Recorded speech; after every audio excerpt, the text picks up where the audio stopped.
Howdy everyone, welcome to Lesson 5 of MMO TCG 101. Today we're covering basic strategy and we'll touch on a little bit on card efficiency. So far we've taken a look at how to start deck building and then how we should play those cards, but we have a crucial question we need to answer, and that is, what cards do we want to play that will fulfill our playstyle? What strategy do we want to employ? Then, how do we choose those cards to make that strategy work? Novice and pro alike struggle with those questions when it comes to competitive and casual play. So let's equip ourselves with a way to break down and understand strategies so that we can then choose what's right for ourselves at our various skill levels. Many begin to talk about deck archetypes at the beginning of strategy, but there's another method to understanding broad strategies before we move on to specifics, and this is something I'd like to call the strategy continuum. This term is borrowed from marketing, but it really suits our purposes here very well. A strategy continuum is a plot of two different opposing relationships. In TCGs, these are aggression versus control and synergy versus autonomy. Aggression in TCGs is active, continuous attacking with actions and troops seeking a quick victory as soon as possible. Think of brute force cards when you hear the term aggression. Control can be active and continuous, but it's reactionary and antagonistic. If aggression is every action, control is every opposite but equal reaction. Synergy is how a card is interdependent on other cards.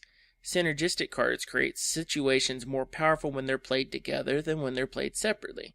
At the opposite end of the spectrum are autonomous cards.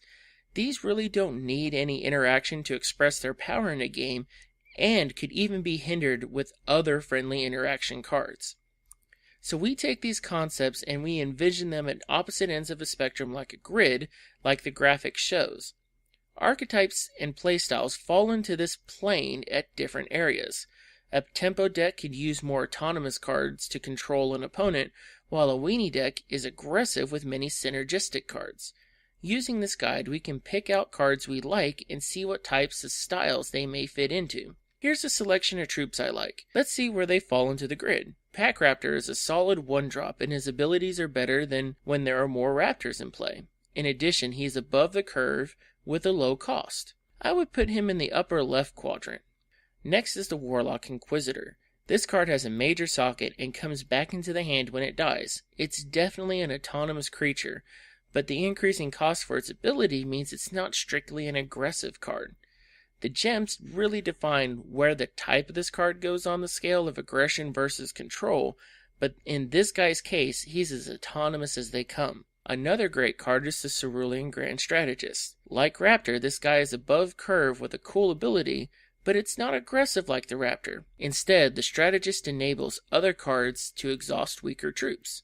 A card like this wants to slow down the opponent and prevent their small and probably numerous creatures from overrunning the defenses. The Strategist definitely belongs in a high synergy control deck.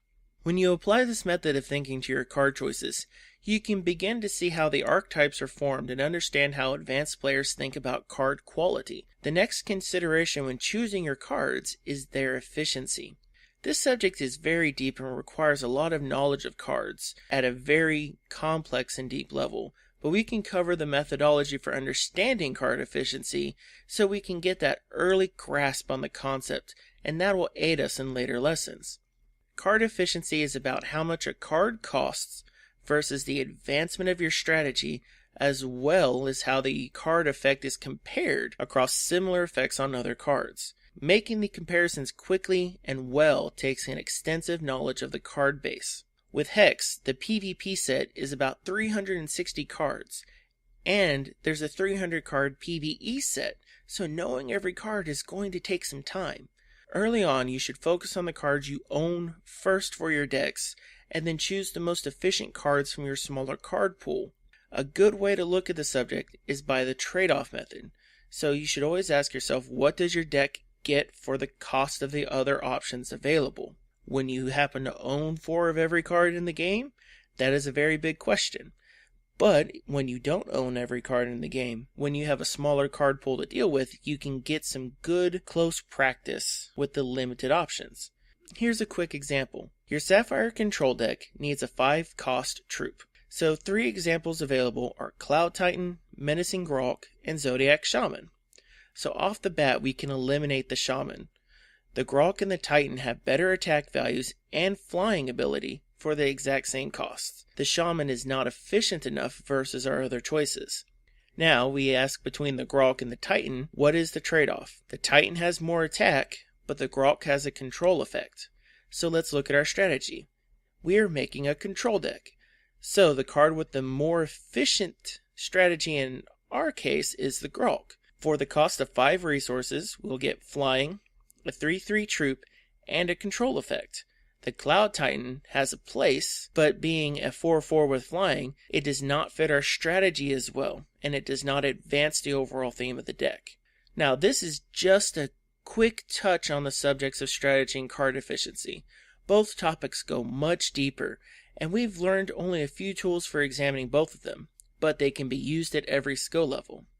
So you can bet your shin hair we're going to revisit these subjects in later lessons. Until then, check out hextcgshuffle.com for some additional strategy, and then go check out the main forums at hextcg.com if you want a little more inspiration.